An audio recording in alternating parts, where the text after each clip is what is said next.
Mon nom est Georges.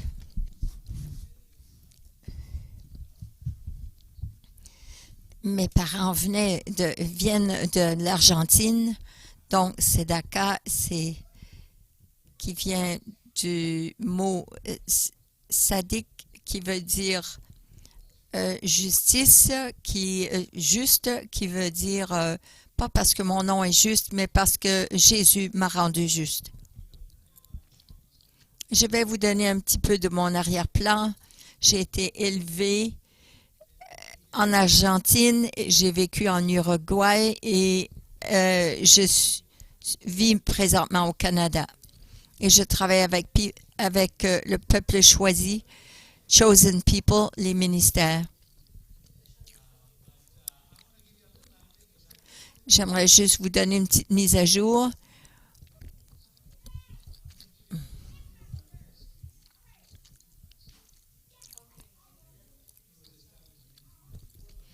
Le ministère a été établi en 1940, on a commencé. On a parti des centres messianiques des églises. On fait des tournées à la Terre Sainte.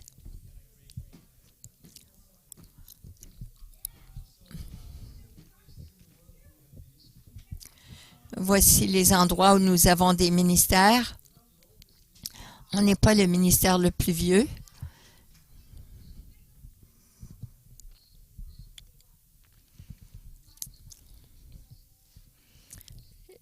Je suis désolée, ça va être tout un défi parce que je suis habituée de parler rapidement. Nous avons des ministères un peu partout dans le monde où nous avons ce ministère. Celle qui est belle, là, c'est mon épouse, Martha. Depuis que nous sommes ici au Canada, voici notre mission. C'est de prier, évangéliser, de faire des disciples et servir le peuple juif au Canada et autour du monde et d'être partenaire avec des croyants pour faire la même chose. Nous dépendons de la branche gentille de l'Église pour nous aider. Voici certains missionnaires du Canada. Je crois qu'on doit être... voici différentes personnes qui sont dans le ministère de Chosen People.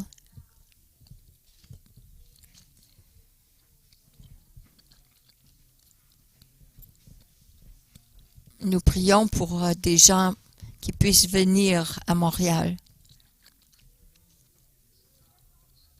Et nous vous demandons de vous joindre à nous pour prier que Dieu envoie la bonne personne.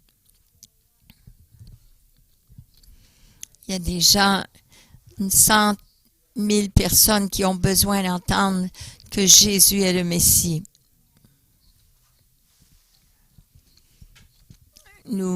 Voici notre stratégie, c'est que nous commençons des petits groupes d'études bibliques qui deviennent des congrégations messianiques. Nous augmentons le personnel missionnaire qui fait du travail volontaire à temps partiel et à temps plein. Nous entraînons des leaders aussi pour les centres messianiques et nous voulons aussi étendre cette base de support avec des partenaires individuels ou des partenaires d'église.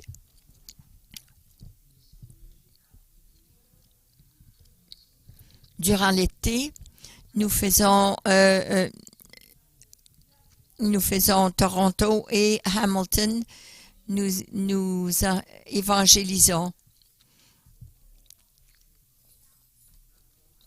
Nous entraînons des gens comment évangéliser les Juifs, le peuple juif.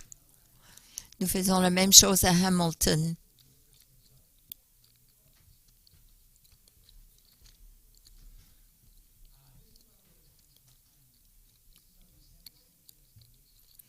Voici notre centre missionnaire messianique.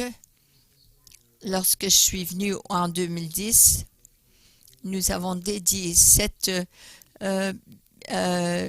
bâtisse, cet immeuble, la journée de Hanouka. Parce que Hanouka veut dire la première.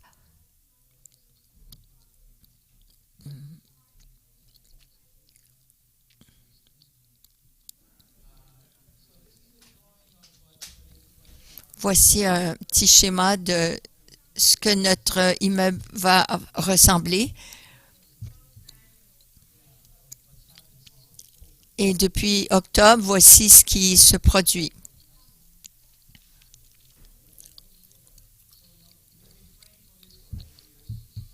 Ça fait 8 ans que nous prions pour cet immeuble. Nous levons les fonds. Lorsque nous aurons 80% des fonds nécessaires, eh bien, nous allons commencer. Et nous faisons confiance à Dieu de pourvoir à nos besoins. Amen.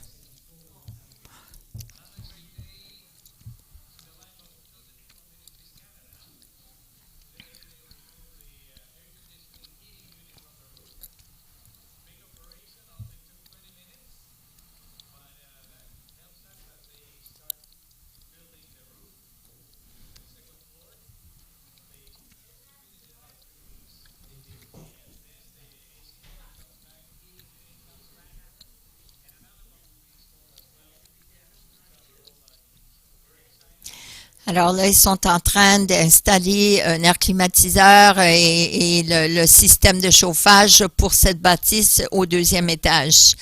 Et ça devrait être terminé en 2019. Cette bâtisse sera complétée. Nous vous remercions pour votre fidélité. Nous voulons continuer de supporter notre ministère et nous vous invitons de venir sur notre site web, The Chosen People. Ce sont des temps historiques. C'est le premier centre messianique bâti ici à la gloire de Dieu, ici au Canada.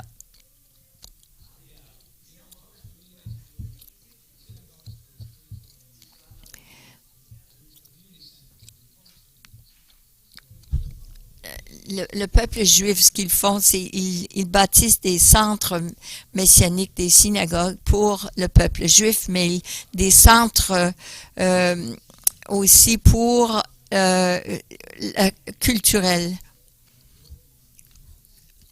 Nous avons aussi une tournée en Israël qui débute le 24 mars au mois d'avril.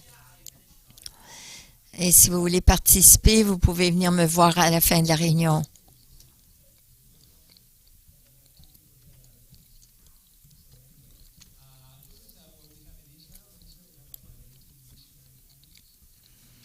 Nous avons un centre messianique à Jérusalem. Et voici les personnes qui participent. Celui qui est le directeur est en haut à gauche. Nous vous demandons vos prières parce que ce n'est pas facile d'être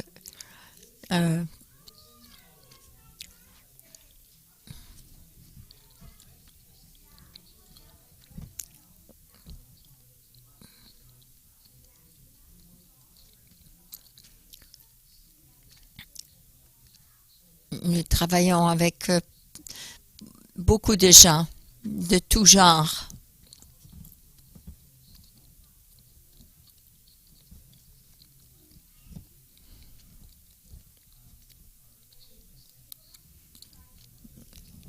Les camps pour les enfants sont les meilleurs en Israël et nous avons des lignes d'attente.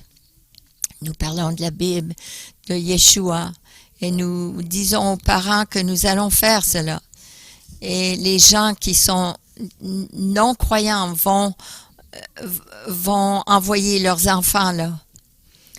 Mais nous avons une liste d'attente de 150 personnes qui aimeraient venir, qui vont entendre les rudiments de la foi.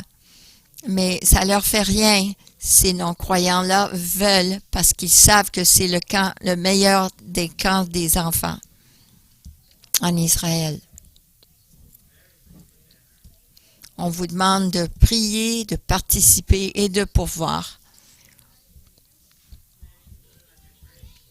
Je vous remettrai des brochures à la fin de la réunion si vous êtes intéressés.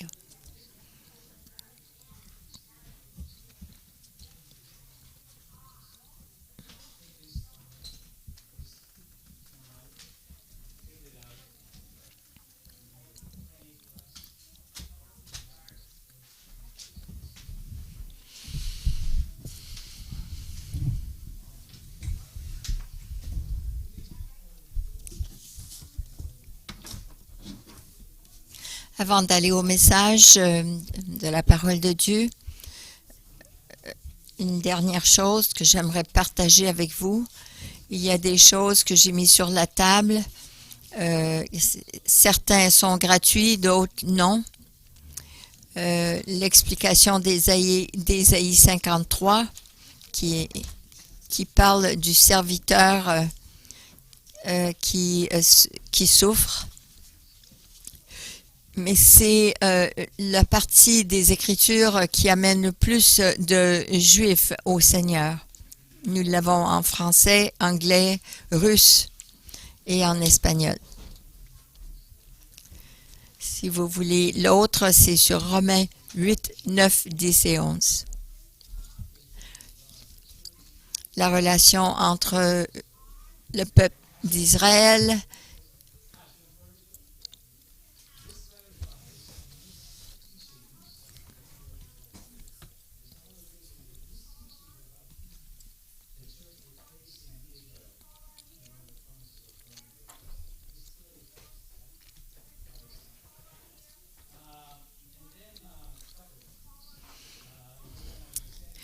si vous aimeriez avoir un calendrier juif,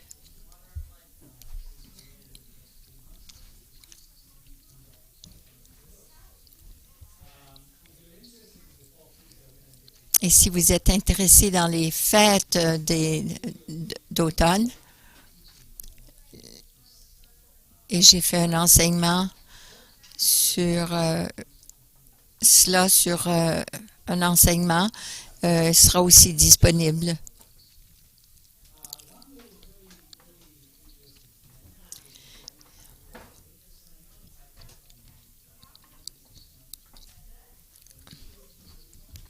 Lorsque vous partagez Jésus avec les Juifs, ils vont dire, il y a un petit site qui s'appelle j'aitrouvéshalom.com et ça nous partage 90 témoignages de Juifs qui ont donné leur vie à Yeshua. Il y a beaucoup de gens juifs qui croient au Messie, Jésus le Messie. Je vous remercie de m'avoir permis de partager la parole avec vous cet après-midi.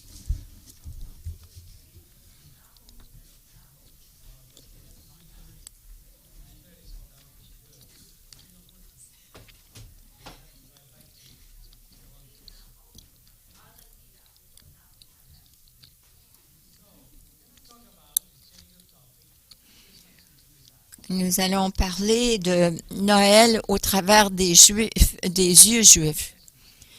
Une personne qui est juive ne célèbre pas Noël. Parfois, oui, ils aiment bien la nourriture, les cadeaux et tout cela, mais pas nécessairement. La plupart des gens juifs, par contre, comme le restant du monde, ils ont un malentendu par rapport à la signification de Noël. Le vrai message de Noël, c'est, et le monde passe du temps à faire autre chose, mais le vrai message de Noël, c'est la naissance de notre Seigneur Jésus-Christ.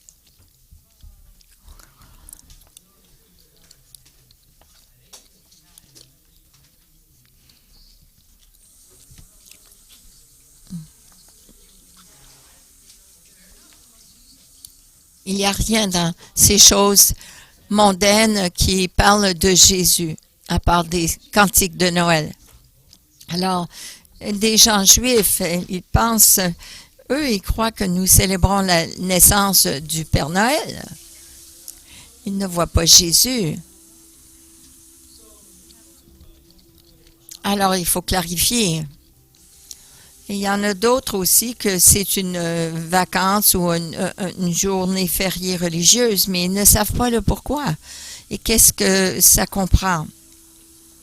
Et il y en a même qui acceptent que Jésus est le Dieu, le Messie pour les gentils.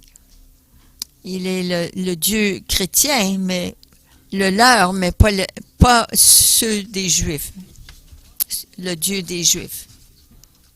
Il y a beaucoup d'organisations qui travaillent avec Israël, qui font beaucoup de bonnes choses, même des organisations chrétiennes, mais il y en a beaucoup qui ne partagent pas la bonne nouvelle avec le peuple juif. Non, ces gens-là,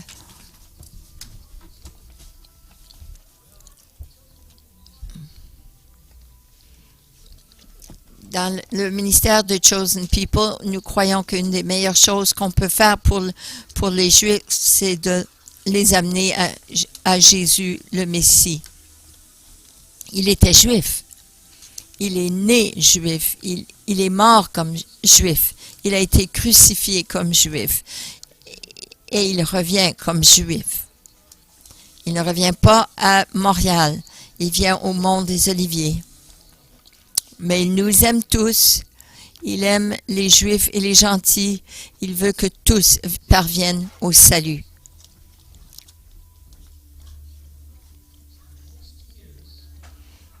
La plupart du temps, pendant que les chrétiens célèbrent Noël, la communauté juive célèbre Hanouka, la fête de dédicace, qui est appelée aussi la fête des Lumières. Mais sur le calendrier juif, c'est un calendrier qui est lunaire. Ces deux festivités ne tombent pas toujours en même temps.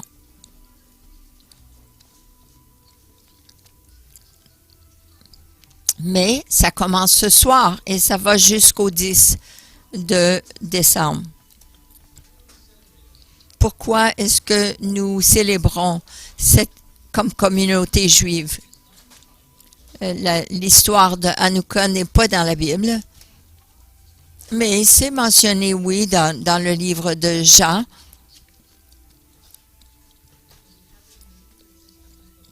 Dans l'Ancien Testament, parce que c'est arrivé entre l'Ancien et le Nouveau Testament.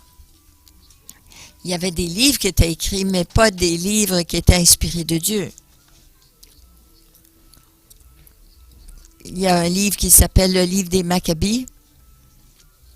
Il y a des histoires dedans, mais ce n'est pas considéré la parole de Dieu. Et durant ce temps, Israël était sous la domination de les Assyriens et Grecs.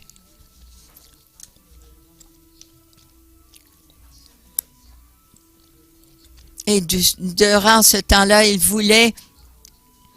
les Grecs et les Syriens voulaient que les Juifs aussi, tout le monde soit assimilé. Mais des gens juifs comme moi-même, on est têtus. Alors, on ne voulait pas plier. On ne voulait pas arrêter d'adorer le Dieu d'Abraham, Isaac et Jacob, le Dieu de la Bible. Alors, lorsqu'ils ont essayé de nous convertir et nous obliger de changer en BC 169, Antioche Épiphanes est entré à Jérusalem et il a détruit le temple. Il a essayé de forcer les Juifs à changer de religion.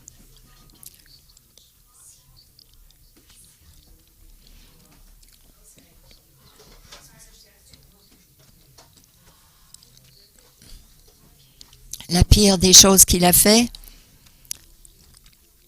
c'est qu'il a forcé un des prêtres à sacrifier un cochon.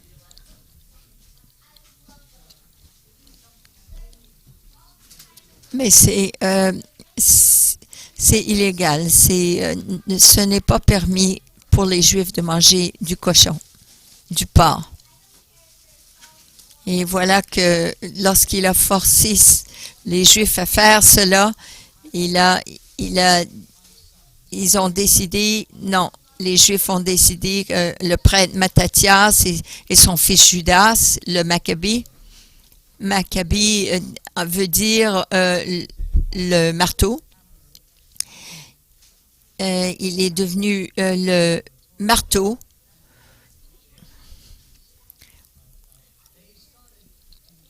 Il a commencé une révolte et ils ont poursuivi les Syriens de sortir du temple, sortir. Ce n'était pas une armée qui était une armée organisée. Alors ils ont commencé à faire des choses qui n'étaient pas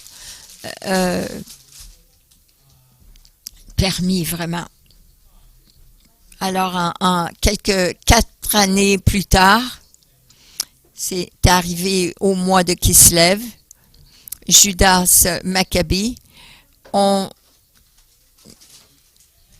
les ont chassés de Jérusalem. Et ils ont nettoyé le temple, ils l'ont redédié. Et ils ont recommencé à adorer Dieu dans le temple. Et c'est une des choses qu'ils aimaient faire, c'était d'allumer la menorah. Ça devait être allumé 24 heures sur 24, 7 jours par semaine. Alors, ils ont cherché le bon mélange d'huile pour allumer la menorah. Ils n'ont trouvé suffisamment pour une journée.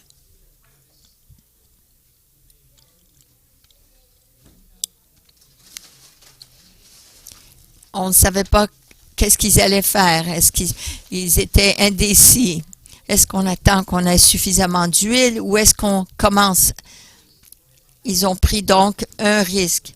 Ils l'ont allumé pour laisser les gens savoir que ils voulaient faire cela. Mais un miracle est arrivé, c'est que au lieu d'1 jour, ça a duré 8 jours jusqu'à ce qu'ils aient trouvé d'autres huiles pour préparer la menorah. Alors la journée, l'histoire de Hanouka, c'est que on célèbre la victoire sur leurs ennemis et le miracle aussi de l'huile qui a été fournie pour la menorah. Ils célèbrent 8 jours. Ils ont une menorah de 9 branches. Et celle du milieu s'appelle le Hanoukia.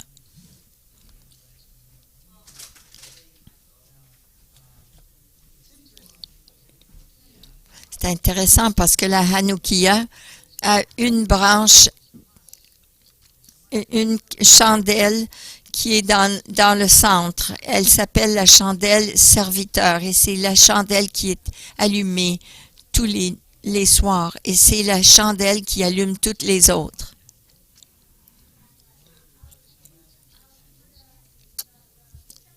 Et puis là, on allume la shamash et l'autre chandelle, à tous les soirs une chandelle de plus. C'est une très belle cérémonie. Il y a des bénédictions et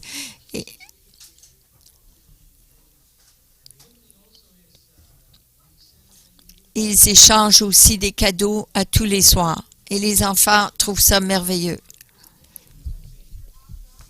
Nous donnons des cadeaux le jour de Noël et c'est tout, la veille de Noël. Mais nous, c'est tous les soirs, nous donnons un cadeau. Il y a beaucoup de nourriture.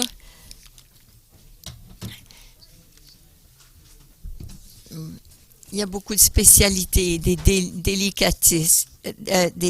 délicatesses. C'est un merveilleux temps tous les soirs. Ça, c'est une des fêtes qui n'ont pas été. Il y a 2 fêtes qui n'ont pas été établies par Dieu, ordonnées de Dieu, mais ils ont été décidés par les Juifs. Et ces 2, c'est Hanouka et Purim. Ils ont décidé de se rappeler des actes de Dieu. Alors, ce qui arrive, c'est le premier et le dernier soir. Il y a des parallèles entre Noël et Hanouka. Vous savez que le 25 décembre a été établi comme ça, mais ce n'est pas vraiment la bonne date. Et Hanouka, c'est le 25 qui se lève. Nous avons aussi des lumières, des chandelles. Nous avons l'échange des cadeaux. Nous avons des rassemblements de famille. Nous avons aussi des services d'église. Tout est autour de la famille. Et toutes les choses que Dieu a ordonnées, qu'a répétées, qui se rappellent et qui n'oublient pas ce que Dieu leur avait donné, c'était aux familles. Leur foi est basée sur le rappel des actes de Dieu.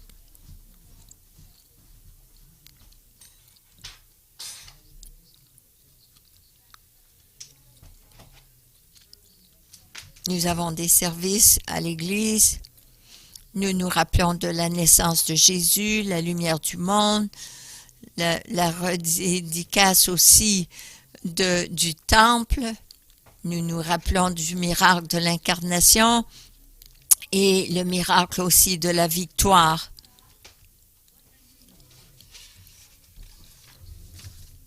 Mais comme un gentil mais croyant, qu'est-ce que vous pouvez faire? Vous pouvez aider les Juifs, le peuple juif, à comprendre ce qu'est vraiment Noël. Dites-leur la vraie histoire, pas des mensonges, mais ce qu'est vraiment la naissance du Christ. On a besoin aussi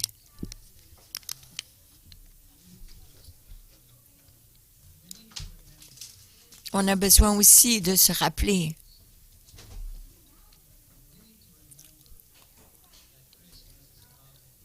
que Noël a quelque chose, est en relation avec la naissance du Messie promis de l'Ancien Testament. La naissance du Messie qui a été promis dans l'Ancien Testament. Ésaïe 7, 14, Ésaïe 9, 2, Ésaïe 6 et 7. Le 9, verset 2, verset 6 et 7.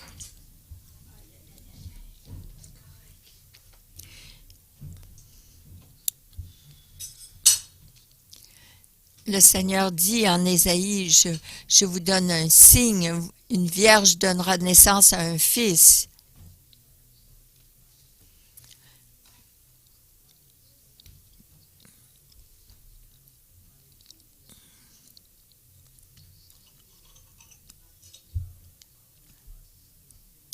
Un fils nous est donné et le gouvernement sera sur son épaule. Il sera conseiller, prince de paix. Ce sont, dans l'Ancien Testament, les vérités par rapport à la naissance du Christ et la vraie signification de Noël. Ésaïe 53 est un bon passage à utiliser. Yeshua, Jésus, il a célébré Hanouka, la fête de la dédicace. Jean 10, 22 et 23.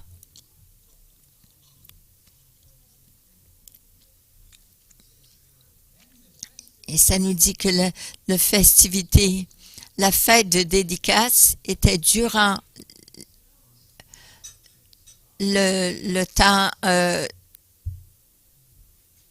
d'hiver. Et Jésus a célébré. Jésus lui-même a dit, je suis la lumière du monde, dans Jean 8 et 12. Il est le centre de notre célébration. Yeshua, notre Messie. Et vous pouvez montrer aux autres que Jésus est l'accomplissement de ces prophéties, qu'il est celui qui a été pourvu pour nos péchés, notre rédemption. Il est la provision de Dieu pour notre salut, pour les Juifs et les gentils. Il y a des gens, surtout,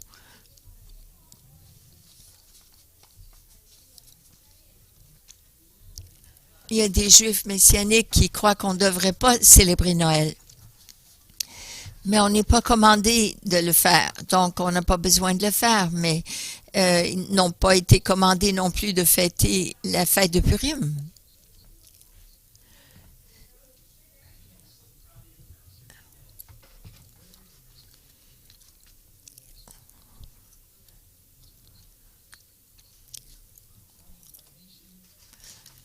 Mais c'est important parce que sans l'incarnation, il n'y a pas de rédemption. C'est pour cela qu'il y a beaucoup de chapitres dans Matthieu et Jean qui parlent de la naissance du Messie. C'est important. Mais qu'apprenons-nous de Hanouka et de Noël? Nous devons savoir premièrement que c'est d'exalter Jésus. Ça n'a rien à faire avec nous, mais ça a à faire avec lui, seulement lui. C'est lui qui est prééminent. C'est comme la chandelle Shamash. C'est lui, cette lumière qui est utilisée pour toucher toutes les autres chandelles, pour allumer les autres. Mais Jésus est cette lumière pour nous apporter la lumière. Jésus est cette lumière. Et nous apprenons aussi que nous devons avoir une attitude de serviteur comme Yeshua. Être cette chandelle Shamash, une chandelle serviteur pour servir les autres. Nous devons apprendre que nous sommes serviteurs les uns des autres. Lorsque nous célébrons la Pâque, Jésus, vous vous rappelez Jésus, ce qu'il a fait? Il a lavé les pieds de ses disciples. Non, il a dit parce que vous devez voir l'exemple. Je veux servir d'exemple pour vous montrer comment servir. On doit tous se servir les uns les autres. Philippiens 2, 5 à 11. Nous devons aussi apprendre qu'on doit percer les ténèbres avec la lumière de l'Évangile. Jean 1, 5.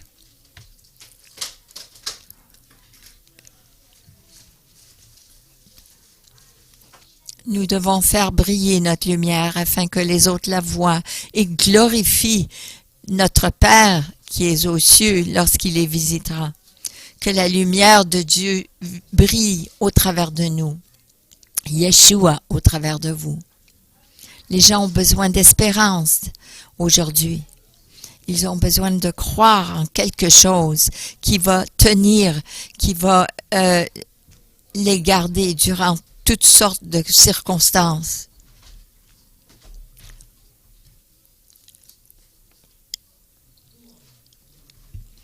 Et pour faire tout cela, on ne le fait pas dans nos propres forces, mais on doit dépendre de la puissance de Dieu et non notre force à nous.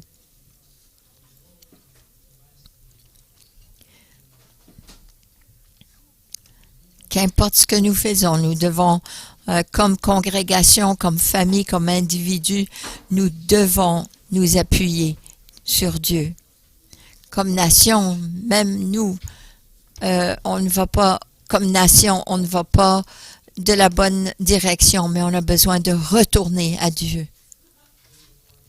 Qu'importe le parti politique que vous appartenez, mais on doit retourner au leadership de Dieu. Et finalement, on a besoin de vivre dans l'espérance de la gloire future.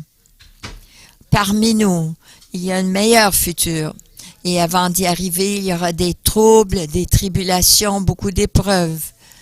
Et peut-être un jour, j'aurai l'occasion de parler de cela, du futur d'Israël, des choses qui se passent actuellement. Mais si vous voyez les signes, Dieu fait des grandes choses. Beaucoup de choses arrivent qui font partie du plan de Dieu, comme la renaissance d'Israël. 70 ans, les gens pensaient que ça n'arriverait jamais, mais c'est arrivé. Est-ce qu'une nation peut naître dans une journée? Oui, le 14 mai 1948, c'est l'œuvre de Dieu. Et même si Israël était divisé et a été sous le contrôle de d'autres nations, mais Dieu en a fait depuis 67, il l'a mis sous le contrôle d'Israël.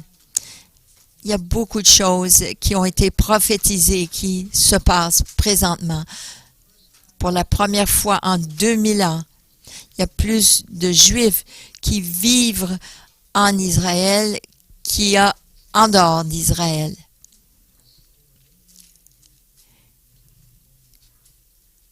Il y a des gens qui font alia, qui reviennent constamment. Dieu ne veut pas qu'on revienne seulement à notre terre, mais à notre pays, mais il veut que son peuple revienne à lui. Et la parole dit, ils vont crier, ils vont reconnaître le Messie. Et ça dit dans le chapitre 13 aussi, qu'il va avoir la repentance et le pardon pour le peuple juif. Alors il y a un grand jour qui s'en vient. Et il y a un bel avenir.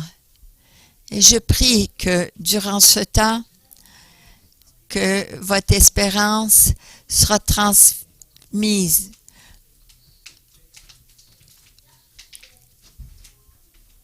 Que Dieu bénisse toutes les congrégations et les peuples et les nations qui bénissent et qui prient pour Israël.